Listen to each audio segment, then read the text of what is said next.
പ്രത്യേക നിയമസഭാ സമ്മേളനം പുരോഗമിച്ചുകൊണ്ടിരിക്കുകയാണ്. ഇപ്പോൾ ശ്രീ മുല്ലക്കര രത്നാകരൻ സംസാരിക്കുന്നു. തത്സമയ സംപ്രേഷണത്തിലേക്ക് പോലെ തന്നെയാണ് സാർ എൻ്റെ കയ്യിലിരിക്കുന്നത് ഒരു 20 രൂപ നോട്ടാണ്.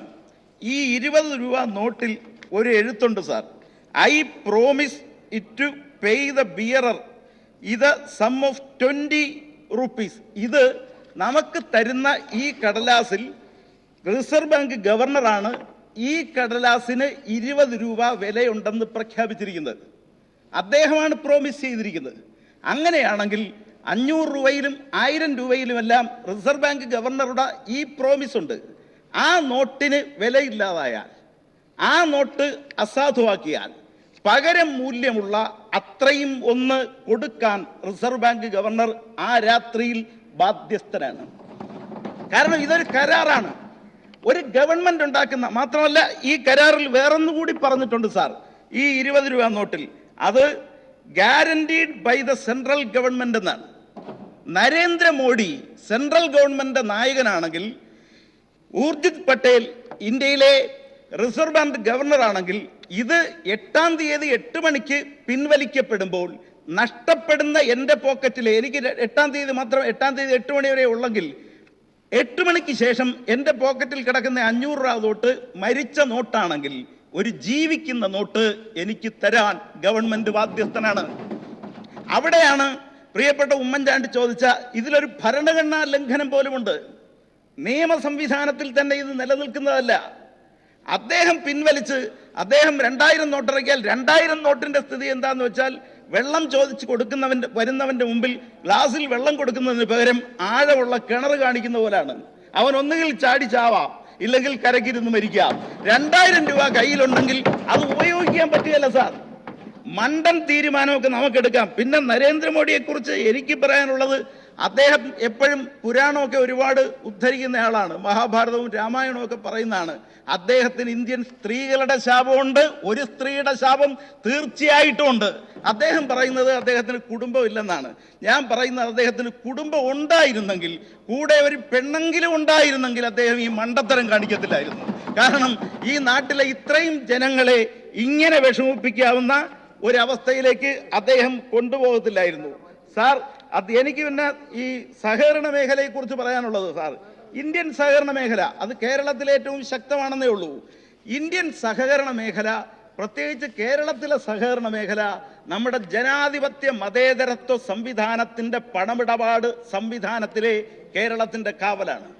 ഇത്ര മതേതരത്വപരമായി, ഇത്ര ജനാധിപത്യപരമായി നാടറിഞ്ഞ്, നാടിന്റെ വിശ്വാസ്യത ഏറ്റെടുത്ത്, ചെറിയ നിക്ഷേപങ്ങൾ വാങ്ങി, ചെറിയ ചെറിയ ആവശ്യങ്ങൾക്ക് തുക കൊടുത്ത് സംവിധാനം ചെയ്യുന്ന ഒരു മതേതര ജനാധിപത്യ സംവിധാനം കേരളത്തിന്റെ മതേതര ജനാധിപത്യ മൂല്യങ്ങളുടെ കൂടി കാവലാണ്.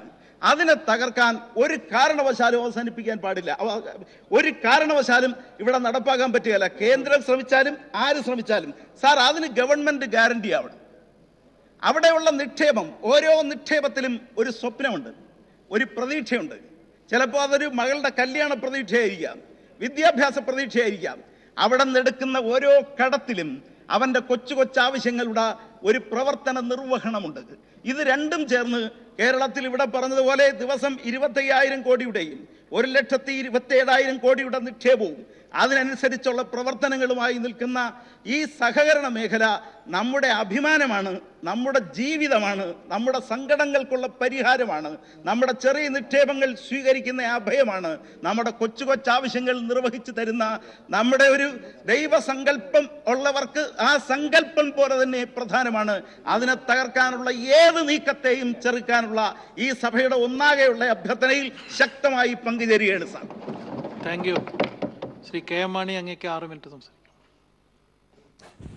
നിയമസഭയുടെ പ്രത്യേക സമ്മേളനത്തിൽ ഇപ്പോൾ കെ എം മാണി സംസാരിക്കുകയാണ്. സ്ഥാപനമായ കോഓപ്പറേറ്റീവ് സൊസൈറ്റീസിന്റെ സാധാരണ നിലയിലുള്ള പ്രവർത്തനങ്ങളെ വിലക്കിക്കൊണ്ട് ഒരു എക്സിക്യൂട്ടീവ് ഓർഡറിലൂടെ അങ്ങനെ വിലക്കാനായിട്ട് സാധ്യമല്ല സർ. അത് ഭരണഘടനാ വിരുദ്ധമായിട്ടുള്ളൊരു നടപടിയാണ് എന്ന് ഞാൻ പ്രത്യേകം ഓർമ്മിപ്പിച്ചുകൊള്ളട്ടെ. ഇവിടുത്തെ സഹകരണ ബാങ്കുകളെ തകർക്കുവാൻ വേണ്ടിയുള്ള നിഗൂഢമായ ഒരു അജണ്ട ഇതിൻ്റെ പിന്നിലുണ്ട് എന്ന് സംശയിക്കേണ്ടിയിരിക്കുന്നു സർ. സഹകരണ ബാങ്കുകളെ തകർക്കാൻ ആദ്യത്തെ ശ്രമമുണ്ട്. വൈദ്യനാഥൻ റിപ്പോർട്ടിനെതിരെ നമ്മൾ ഒന്നിച്ചു നിന്നുകൊണ്ട് അതിനെ നമ്മൾ എതിർത്തതുപോലെ ഇത് രാഷ്ട്രീയം മറന്നുകൊണ്ട് ഒറ്റക്കെട്ടായി മുഖ്യമന്ത്രിക്ക് എല്ലാ പിന്തുണയും ഞങ്ങൾ നൽകുകയാണ്. ഒറ്റക്കെട്ടായി നിന്നുകൊണ്ട് സർ ഇതിനെ ചെറുത്ത് നമുക്ക് തോൽപ്പിക്കേണ്ടിയിരിക്കുന്നു. അതിനുള്ള ശക്തമായ നടപടികൾ ഉണ്ടാവണം എന്ന് ഞാൻ അഭ്യർത്ഥിക്കുകയാണ്. ഇവിടെ 969 കേരള കോഓപ്പറേറ്റീവ് നിയമം നിലവിൽ വന്നത്. അത് നമ്മുടെ ജീവിതത്തിൻ്റെ എല്ലാ രംഗങ്ങളിലേക്കും സഹകരണ പ്രസ്ഥാനം കടന്നു വന്നിട്ടുണ്ട്. അപ്പോൾ ആ നിലയ്ക്ക് റിസർവ് ബാങ്ക് നിബന്ധനകൾ നമുക്ക് എത്രയോ വലിയ പ്രശ്നമാണ് ഉണ്ടാക്കിയിരിക്കുന്നത്. ഇവിടെ 14 ഡിസ്ട്രിക്ട് കോഓപ്പറേറ്റീവ് ബാങ്കുകൾ, 4045 പ്രാഥമിക ക്രെഡിറ്റ് സൊസൈറ്റീസ്, 4651 പ്രാഥമിക സഹകരണ സംഘങ്ങൾ, 5926 വിവിധോദ്ദേശ സഹകരണ സംഘങ്ങൾ. ഇവിടെ ബഹുമാനപ്പെട്ട മന്ത്രി സൂചിപ്പിച്ചതുപോലെ 15287 സഹകരണ സംഘങ്ങളുള്ള കേരള സംസ്ഥാനം. ഇത്രമാത്രം സഹകരണ പ്രസ്ഥാനം ശക്തമാണോ മറ്റ് സംസ്ഥാനങ്ങളെന്ന് എനിക്കറിഞ്ഞുകൂടാ. ഏതായാലും കേരളമാണ് ഇന്ത്യയിൽ മുന്നിൽ നിൽക്കുന്ന സംസ്ഥാനം സഹകരണ പ്രസ്ഥാനത്തിൻ്റെ കാര്യത്തിൽ. ഈ നിലയിൽ കേരളത്തിലെ 86% ജനങ്ങളുടെയും സാമ്പത്തിക സ്രോതസ്സായ സഹകരണ സംഘങ്ങളെ നിർജീവമാക്കുന്ന നടപടി ഒരിക്കലും അനുവദിക്കത്തക്കതല്ല സർ. അതുകൊണ്ട് നമുക്ക് ഒറ്റക്കെട്ടായി നിന്നുകൊണ്ട് ഇത്തരം ഈ ഹീനമായ നടപടിയെ നമുക്ക് ചെറുത്ത് തോൽപ്പിക്കേണ്ടിയിരിക്കുന്നു. ഇവിടെ 14,000 രജിസ്റ്റേർഡ് മണി ലെൻഡേഴ്സ് കേരളത്തിലുണ്ട് സർ. ഇപ്പം മണി ലെൻഡേഴ്സിൻ്റെ കൊയ്ത്ത് കാലമാണ്. സഹകരണ സംഘങ്ങൾ ദുർബലപ്പെട്ടാൽ കൊള്ളപ്പലിശക്കാരുടെ വിഹാരരംഗമായി കേരളം മാറും എന്നുള്ളതിന് യാതൊരു സംശയവുമില്ല.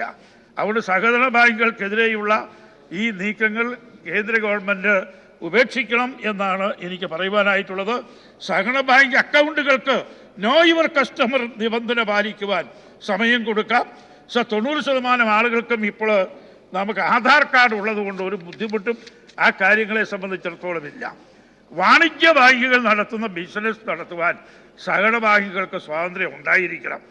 ആ സ്വാതന്ത്ര്യം കളയുന്നത് ഞാൻ ആദ്യം സൂചിപ്പിച്ചതുപോലെ ഭരണഘടനാ വിരുദ്ധമായ ഒരു നടപടിയായിരിക്കും എന്ന് മുന്നറിയിപ്പ് നൽകിക്കൊണ്ട് സർ ഞാൻ ഇവിടെ എൻ്റെ വാക്കുകൾ ഉപസംഹരിക്കുകയാണ്. ഇവിടെ സൂചിപ്പിച്ചതുപോലെ ഇവിടെ 41.25 ലക്ഷം കോടി രൂപയുടെ ബിസിനസ് നടത്തുന്ന സർ ഈ സഹകരണ ബാങ്കുകൾ തളർന്നാൽ കേരളത്തിൻ്റെ കാർഷിക സമ്പദ് വ്യവസ്ഥയാകെ തകരും. അതുകൊണ്ട് കേന്ദ്ര ഗവൺമെൻറ്റിൻ്റെ ഈ നടപടി, വിനാശകരമായ ഈ നടപടി ഉപേക്ഷിക്കുവാൻ കേന്ദ്ര ഗവൺമെൻറ് സമ്മർദ്ദം ചെലുത്തുവാൻ, ആവശ്യമെങ്കിൽ സർവകക്ഷി സംഘം ഡൽഹിയിലേക്ക് പോകാൻ, അവിടെ പോയിട്ടും കാര്യങ്ങൾ നേരെ വരുന്നില്ലെങ്കിൽ ശക്തമായ ബഹുജന പ്രക്ഷോഭത്തിലേക്ക് കടക്കാൻ നമുക്ക് കഴിയണം. അങ്ങനെ ഇതിലേക്ക് മുഖ്യമന്ത്രി എടുക്കുന്ന ഏത് നടപടിക്കും ഞങ്ങളുടെ പിന്തുണ ഒന്നുകൂടി ആവർത്തിച്ച് പറഞ്ഞുകൊണ്ട് എൻ്റെ വാക്കുകൾ ഞാൻ ഉപസംഹരിക്കുന്നു. Thank you. Shri K Krishnankutty, അങ്ങേക്ക് 8 മിനിറ്റ് സംസാരിക്കും. സാർ, ഇവിടെ നേതാക്കന്മാർ പറഞ്ഞ അഭിപ്രായത്തോട് പരിപൂർണമായി യോജിക്കുകയാണ്. സാർ, സുപ്രീം കോടതി ഒരു പരാമർശം നടത്തി. സാർ, ഇങ്ങനെ പോയ ജനങ്ങൾ തെരുവിലേക്ക് ഇറങ്ങും. സാർ, അത് യഥാർത്ഥത്തിൽ തുടങ്ങിക്കഴിഞ്ഞു ഗുജറാത്തിൽ. സാർ, ഗുജറാത്തിൽ അവിടുത്തെ പാൽ കൃഷിക്കാർ, പച്ചക്കറി കച്ചവടക്കാർ എല്ലാവരും തെരുവിലിറങ്ങിയില്ല സാർ. സാർ, ഗുജറാത്തിലാണ് തുടങ്ങിയിരിക്കുന്നത്. ആ ഗുജറാത്തിൽ ഇത് ആരംഭിച്ചു കഴിഞ്ഞു സാർ. അത് നമ്മുടെ ഇന്ത്യയിൽ മുഴുവൻ ഇത് വരാൻ പോവുകയാണ് സാർ. ഗ്രാമീണ മേഖല മുഴുവൻ തകർന്നിരിക്കുകയാണ് സാർ. നമ്മുടെ കേരളത്തിൽ തന്നെ സാർ പാല്, എന്താ പാൽ കൃഷിക്കാർ 2 പശുക്കൾ ഒരു പശുക്കളൊക്കെ വെച്ച് കുടുംബം ജീവിക്കുന്ന, കുട്ടികളുടെ വിദ്യാഭ്യാസം ചെലവ് ഒക്കെ നടത്തുന്ന ആളുകളുടെ സ്ഥിതി എന്താണ് സാർ? ഒരു മിൽക്ക് സൊസൈറ്റി ഇതിൽ ഏകദേശം ഒരാഴ്ച 3 ലക്ഷം ഉറുപ്പിയുടെ പാലാണ് കൊടുക്കുന്നത്. അപ്പോൾ ആ കൊടുത്തതിൽ അവർക്ക് കൊടുത്തിരിക്കുന്നത് എന്താ വെച്ചാൽ നാഷണലൈസ്ഡ് ബാങ്ക് എന്ന മറ്റേ യൂണിയൻ ബാങ്ക് എന്നാണ് കൊടുക്കുന്നത്. 24,000 ഉറുപ്പിയാണ് കൊടുത്തിരുന്നത്. കഴിഞ്ഞ 14 ദിവസമായി കൊടുത്തിരിക്കുന്ന സംഖ്യ 6 ലക്ഷം കൊടുക്കേണ്ട അവിടെ കൊടുത്തിരിക്കുന്നത് 48,000 ഉറുപ്പിയാണ്. എങ്ങനെയാണ് സാർ അവർ കുടുംബം കഴിയുക? ഇപ്പോൾ രാജേട്ടനെ കൊണ്ട് എനിക്ക് അഭ്യർത്ഥിക്കാനുള്ളത്, രാജേട്ടനെന്ന് അറിയണം, ആ പശുവിന് തീറ്റ കൊടുക്കാൻ പൈസയില്ല. തീറ്റ മേടിക്കാൻ പൈസ വേണ്ടേ? അത് കൊടുക്കാൻ പശുവിൻ്റെ ആൾക്കാരാണല്ലോ. ആ പശുവിന് കൊടുക്കാൻ, തീറ്റ കൊടുക്കാൻ ആളില്ല. ആ പശു പട്ടിണിയിലാണ്. ജനങ്ങൾ പട്ടിണി വെച്ച് മരിക്കണം പോട്ടെ. ആ പശുക്കൾ പോലും പട്ടിണിയിലാകുന്നു. ആ മിൽക്ക് സൊസൈറ്റിയിൽ നിന്ന് അതിൽ പണം കൊടുക്കില്ല. 80 കോടി ഉറുപ്പ്യ പാലിലെ കൃഷിക്കാർക്ക് കൊടുക്കാനുണ്ട്. ഇതെങ്ങനെയാണ് കൊടുക്കുക? ഇതിനെ കൊടുക്കാൻ എന്താ സംവിധാനം? അതിനെന്തെങ്കിലും ഒരു ഏർപ്പാട് ചെയ്തില്ലെങ്കിൽ ആ പാൽ കൃഷിക്കാരൻ ഇതുകൊണ്ട് കുടുംബം ജീവിക്കുന്ന ആ പാൽ കൃഷിക്കാരൻ സാർ നെല്ല് സാർ കൃഷിക്കാരുടെ സ്ഥിതി ഇപ്പോൾ ഞാൻ മൊത്തത്തിൽ 285 കോടി റുപ്യ ഗവൺമെൻറ് പാസ്സാക്കിയിട്ടുണ്ട്, ഇവിടുന്ന് പാസ്സാക്കിയിട്ടുണ്ട് അല്ലേ? ആ പാസ്സാക്കിയത് എടുക്കാൻ വഴിയില്ല. പാലക്കാട്ടിൽ 189 കോടിയിൽ 120 കോടിയും സഹകരണ സംഘത്തിലേക്കാണ് കൊടുത്തിരിക്കുന്നത്. ആ സഹകരണത്തിൽ എൻ്റെ നെല്ല് അളന്നിട്ട് എനിക്ക് പൈസ കിട്ടാൻ പറ്റില്ല എന്ന് പറഞ്ഞാൽ ഞാൻ എങ്ങനെയാണ് സാർ ജീവിക്കുക? അങ്ങനെ എൻ്റെ ജീവിതം എങ്ങനെ മുന്നോട്ട് കൊണ്ടുപോകും? 120 കോടി റുപ്യ സഹകരണ സംഘത്തിൽ കൂടെയാണ് വിതരണം നടത്തിയത്. അതിന് കൊടുത്ത സഹകരണ സംഘത്തിൽ നിന്ന് 1 റുപ്യ എടുക്കാൻ പറ്റില്ല. മറ്റ് നാഷണലൈസ്ഡ് ബാങ്കിലും കൊടുത്തിട്ടുണ്ട്, അവിടെ നിന്ന് എടുക്കാൻ വഴിയില്ല. എങ്ങനെ കൃഷിക്കാരൻ പിടിച്ചു നിൽക്കാൻ സാധിക്കും? അത് മാത്രമല്ല സാർ, ക്രോപ്പ് ലോൺ ഇപ്പം ഫസ്റ്റ് ക്രോപ്പ് കഴിഞ്ഞു, സെക്കൻഡ് ക്രോപ്പ് ഇറക്കണം. എങ്ങനെ ഇറക്കാൻ പറ്റും? 1200 കോടി റുപ്യ ക്രോപ്പ് ലോൺ ഇപ്പോൾ നബാർഡ് പാസ്സാക്കിയ പൈസ കൊണ്ട് വിതരണം നടത്താൻ പറ്റുമോ?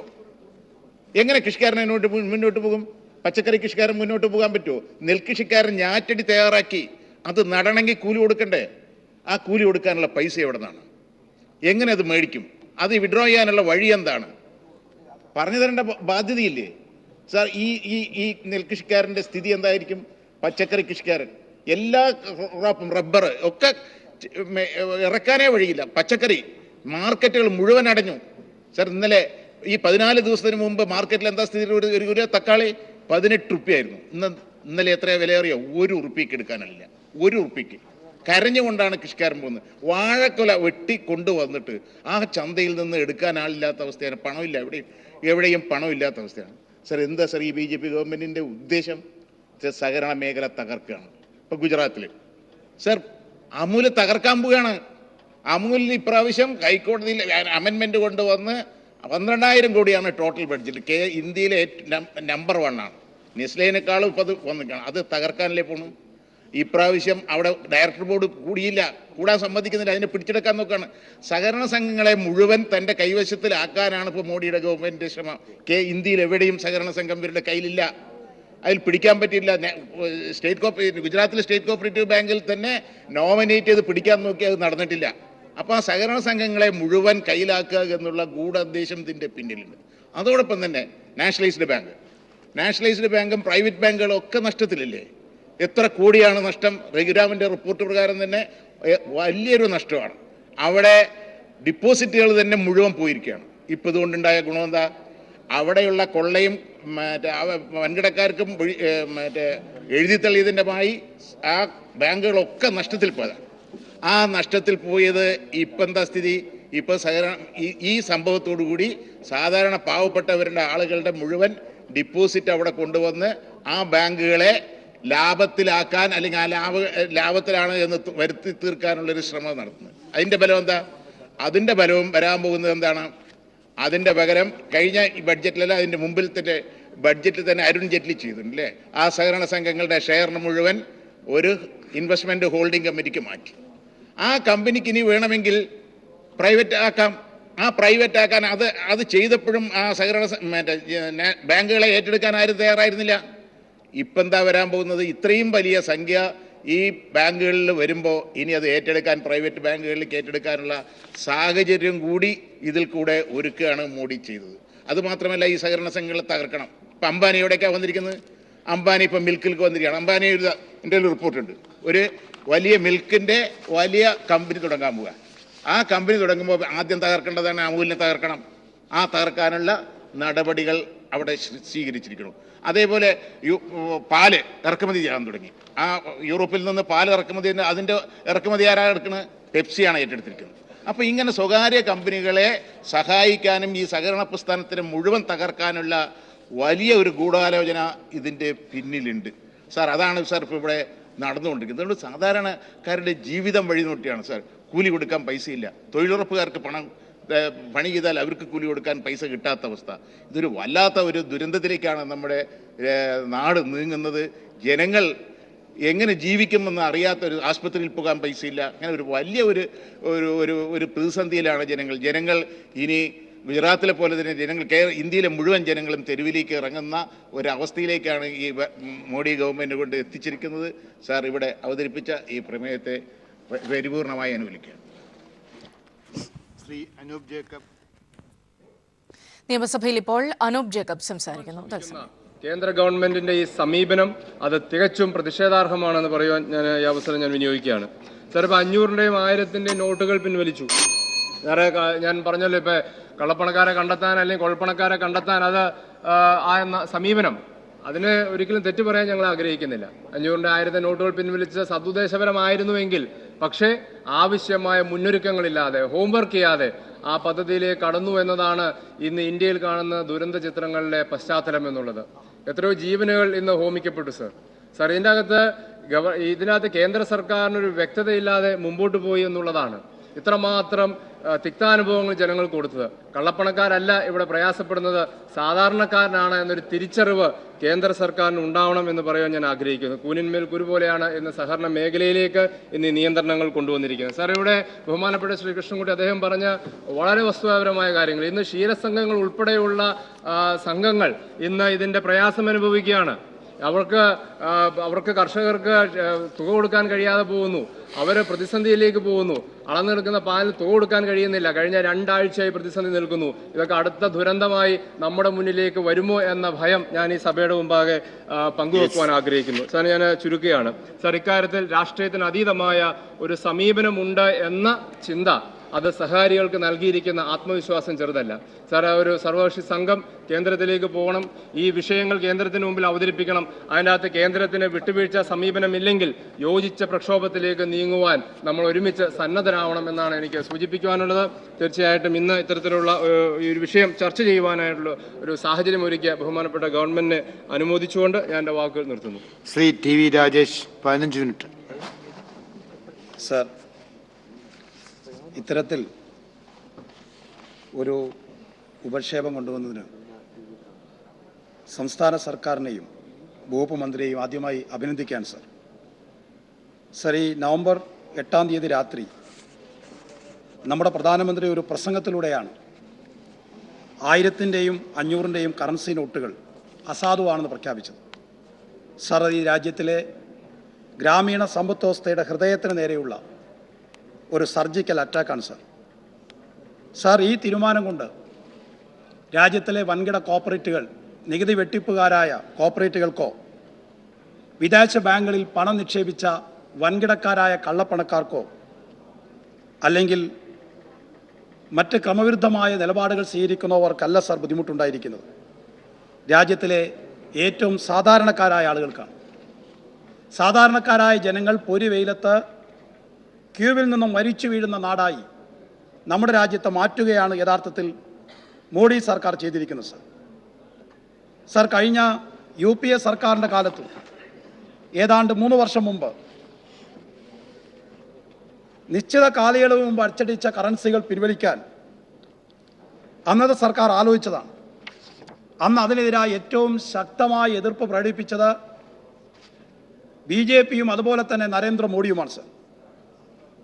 അന്ന് BJP പറഞ്ഞ ന്യായം, ഇന്ത്യയിൽ 65% വരുന്ന ആളുകൾക്ക് ബാങ്കിൽ അക്കൗണ്ട് ഇല്ല, സമ്പാദ്യം കറൻസിയായി കയ്യിൽ സൂക്ഷിക്കുന്നവരാണ് ഈ രാജ്യത്തിലെ മഹാഭൂരിപക്ഷം വരുന്ന ജനങ്ങൾ. അതുകൊണ്ട് ഇത്തരമൊരു തീരുമാനം സാധാരണക്കാരെ ദ്രോഹിക്കുന്നതായിരിക്കും. അതുകൊണ്ട് ഇതിന് കൂട്ടുനിൽക്കാൻ കഴിയില്ല എന്നാണ് അന്ന് BJP നേതൃത്വം വ്യക്തമാക്കിയത് സർ. സർ, 2 വർഷം കഴിഞ്ഞപ്പോൾ നരേന്ദ്രമോദി സർക്കാർ ഉണ്ടിരിക്കുന്ന നായർക്കൊരു ഉൾവിളി എന്ന പോലെ ആ ചൊല്ല് അനർത്ഥമാക്കും വിധത്തിലാണ് ഏകപക്ഷീയമായി നമ്മുടെ രാജ്യത്ത് ഇത്തരം ഒരു തീരുമാനം പ്രഖ്യാപിച്ചിരിക്കുന്നത്. സർ, ഇത് യഥാർത്ഥത്തിൽ കള്ളപ്പണം പിടിച്ചെടുക്കാനോ കള്ളനോട്ടിൻ്റെ പ്രവാഹം തടയാനോ തീവ്രവാദം ഇല്ലായ്മ ചെയ്യാനോ വേണ്ടിയിട്ടല്ല സർ. സർ, ഇതിൻ്റെ പിന്നിൽ വളരെ കൃത്യമായ നിഗൂഢമായ രാഷ്ട്രീയ ലക്ഷ്യമുണ്ട് സർ. യഥാർത്ഥത്തിൽ വളരെ ശാസ്ത്രീയമായി വളരെ അവധാനതയോടെ നടപ്പിലാക്കേണ്ടുന്ന ഒരു പരിഷ്കാരമാണിത്. പക്ഷേ അതിനു പകരം അതിവൈകാരികതയുടെയും തീവ്ര ദേശീയതയും കൂട്ടിച്ചേർത്ത് രാഷ്ട്രീയ നേട്ടമുണ്ടാക്കാൻ ശ്രമിച്ചതിൻ്റെ തിക്തമായ അനുഭവം ഈ രാജ്യത്തിലെ ജനങ്ങൾ ഇന്ന് ഏറ്റുവാങ്ങിയാണ് സർ. സർ, ആദ്യം കേന്ദ്ര ധനകാര്യമന്ത്രി പറഞ്ഞത് 2 ദിവസം കൊണ്ട് കാര്യങ്ങളെല്ലാം ശരിയാകുമെന്നാണ്. പിന്നെ പറഞ്ഞു ഒരു 2 ആഴ്ചത്തെ സാവകാശം വേണമെന്ന്. ഇപ്പോൾ പ്രധാനമന്ത്രി പറയുന്നു 50 ദിവസമെങ്കിലും വേണമെന്നുള്ളതാണ്. സർ, 50 ദിവസമല്ല, 50 മാസം ഉണ്ടായാലും ഈ രാജ്യത്തിലെ സ്ഥിതിഗതികൾ ആ പഴയ അവസ്ഥയിലായി തീരുകയില്ല എന്നുള്ളതാണ് വാസ്തവം സർ. സർ, ഇവിടെ എന്തെല്ലാം വാഗ്ദാനങ്ങൾ BJP നൽകി? ഞങ്ങൾ അധികാരത്തിൽ വന്നാൽ 100 ദിവസം കൊണ്ട് കള്ളപ്പണം ഈ രാജ്യത്തിലേക്ക് തിരികെ കൊണ്ടുവരും.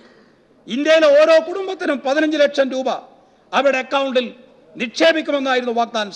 സാർ 2.5 വർഷമായി ആ വാഗ്ദാനം പാലിക്കാൻ ഒരു നടപടിയും കേന്ദ്ര സർക്കാരിന്റെ ഭാഗത്തുനിന്ന് ഉണ്ടായിട്ടില്ല. സാർ ഇവിടെ ചരിത്രത്തിൽ നമുക്ക് ഒരുപാട് ഏകാധിപതികളെ കാണാൻ കഴിയും. ചരിത്ര കാലഘട്ടത്തിൽ ഏകാധിപതികൾ കുതിരകളെയാണ് ചാപ്പ കുത്തിയതെങ്കിൽ സ്വന്തം പ്രജകളെ അവിശ്വസിക്കുകയും ചാപ്പ കുത്തുകയും ചെയ്യുന്ന ജനാധിപത്യ യുഗത്തിലെ ആദ്യത്തെ ഭരണാധികാരിയായി മോഡി മാറിക്കഴിഞ്ഞിരിക്കുകയാണ്. സാർ കൗടില്യ അർത്ഥശാസ്ത്രത്തിൽ പറയുന്നുണ്ട് പ്രജാഹിതം രാജഹിതം എന്ന്. സാർ യഥാർത്ഥത്തിൽ ഇവിടെ പ്രജാഹിതമല്ല രാജഹിതം പ്രജാഹിതമാക്കി മാറ്റാനാണ് മോഡി ശ്രമിക്കുന്നത്. മോഡി രാജാവിന്റെ ഹിതം എന്ന് പറയുന്നത് കോർപ്പറേറ്റുകളുടെ ഹിതമാണ്. സാർ അത് ഈ രാജ്യത്തിലെ സാധാരണക്കാരായ ജനങ്ങൾ തിരിച്ചറിഞ്ഞു കഴിഞ്ഞിരിക്കുകയാണ്.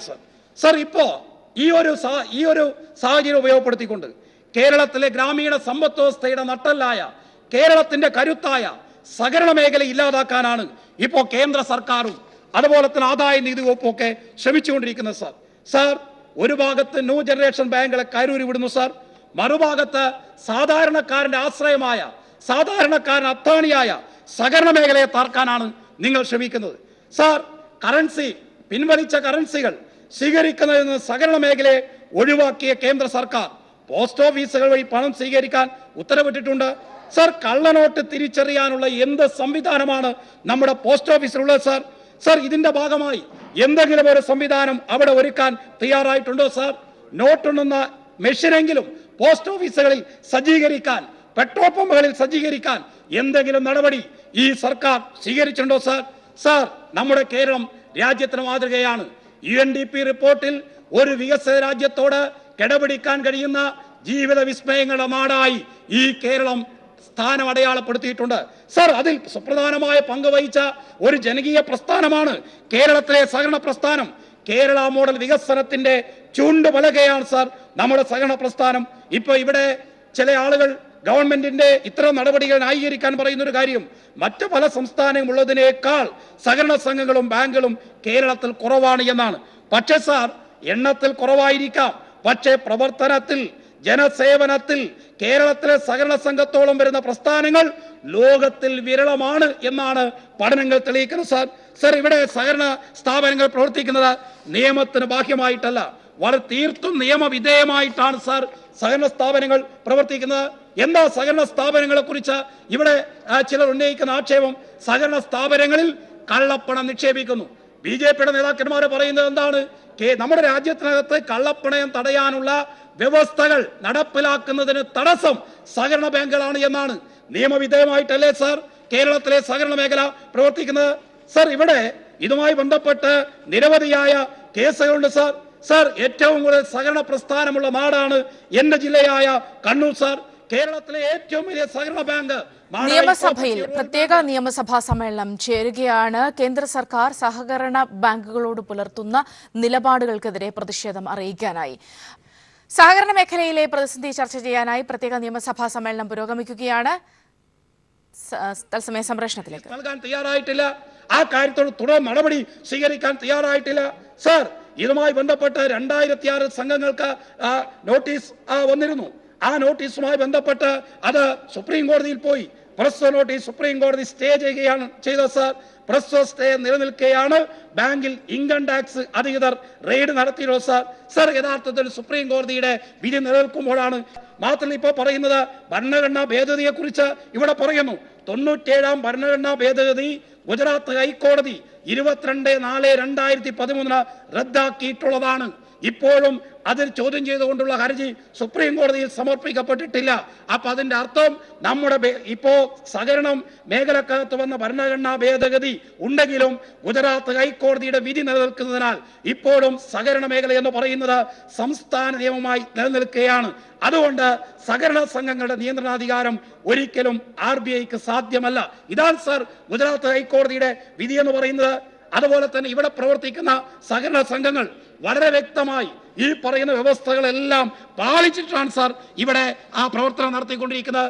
സഹകരണ ബാങ്കുകളെ സംബന്ധിച്ചിടത്തോളം നമുക്കറിയാം, കേവലമായ ബാങ്കിങ് ഇടപാടുകൾ മാത്രമല്ല നമ്മുടെ സഹകരണ സ്ഥാപനങ്ങൾ നടത്തിക്കൊണ്ടിരിക്കുന്നത്, നമ്മുടെ ബാങ്കുകൾ നടത്തിക്കൊണ്ടിരിക്കുന്നത്. ഇപ്പൊ നമ്മുടെ കേരളത്തിൽ ആയിരക്കണക്കിന് നീതി സ്റ്റോറുകൾ പ്രാഥമിക കാർഷിക സംഘങ്ങളുടെ നേതൃത്വത്തിൽ പ്രവർത്തിച്ചു വരുന്നു സാർ.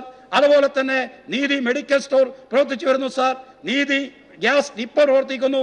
അതുപോലെ തന്നെ നമ്മുടെ കേരളത്തിൽ തന്നെ ഏറ്റവും ഗുണമേന്മയുള്ള വെളിച്ചെണ്ണ ഉൽപ്പാദിപ്പിക്കുന്ന നിരവധി സംഘങ്ങൾ, നിരവധി ബാങ്കുകൾ നമ്മുടെ ഇവിടെയുണ്ട് സാർ. വളം വിതരണം നിർവഹിക്കുന്നു. അതുപോലെ തന്നെ പെയിന്റ്, ടൈൽസ്, ഇലക്ട്രിക്കൽ ഷോപ്പുകൾ എന്നിവ ഏറ്റവും മിതമായ നിരക്കിൽ സാധാരണക്കാരായ ആളുകൾക്ക് ലഭ്യമാക്കുന്നു. ആംബുലൻസ് സർവീസ് ഏർപ്പെടുത്തുന്നു. അതുപോലെ മിതമായ വാടകയ്ക്ക് ഓഡിറ്റോറിയങ്ങൾ നിർമ്മിച്ച് മിതമായ വാടകയ്ക്ക് നൽകുന്നു. വീട് നിർമ്മാണത്തിന് ആവശ്യമായ സിമന്റ്, കമ്പി എന്നിവ മിതമായ നിരക്കിൽ നൽകുന്നു. ഉത്സവകാലത്ത് ഓണച്ചന്ത നടപ്പാക്കുന്നു. ഇങ്ങനെ വൈവിധ്യമാർന്ന പ്രവർത്തനങ്ങളാണ് സാർ കേരളത്തിലെ സഹകരണ മേഖല നടത്തിക്കൊണ്ടിരിക്കുന്നത്. ഇതിനെയൊന്നും കാണാതെയാണ് ചില ശക്തികൾ ഈ സാഹചര്യം ഉപയോഗിച്ചുകൊണ്ട് സഹകരണ മേഖലയുടെ കഴുത്ത് ഞെരിക്കാൻ ഇറങ്ങി പുറപ്പെട്ടിരിക്കുന്നത്. സർ, ഇത് കേരളത്തിന്റെ ഗ്രാമീണ സമ്പദ് വ്യവസ്ഥയെ തകർക്കാനുള്ള ഒരു നീക്കമാണ് സാർ. സർ, ഇതിനെ തിരിച്ചറിയാൻ നമുക്ക് കഴിയേണ്ടതായിട്ടുണ്ട് സാർ.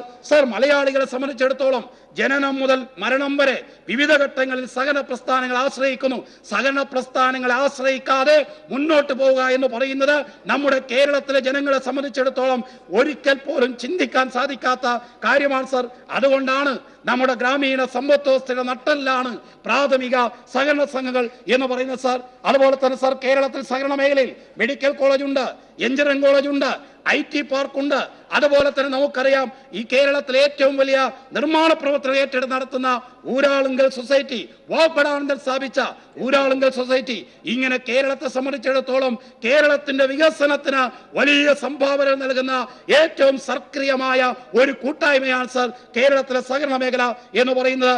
സർ, അതോടൊപ്പം തന്നെ വായ്പാ നിക്ഷേപ അനുപാതം എടുത്തു നോക്കിയാലോ, കേരളത്തിലെ പൊതുമേഖലാ ബാങ്കുകൾ, ഷെഡ്യൂൾ ബാങ്കുകൾ, വാണിജ്യ ബാങ്കുകൾ ഇവിടെ നിന്ന് പണം ശേഖരിക്കുന്നു.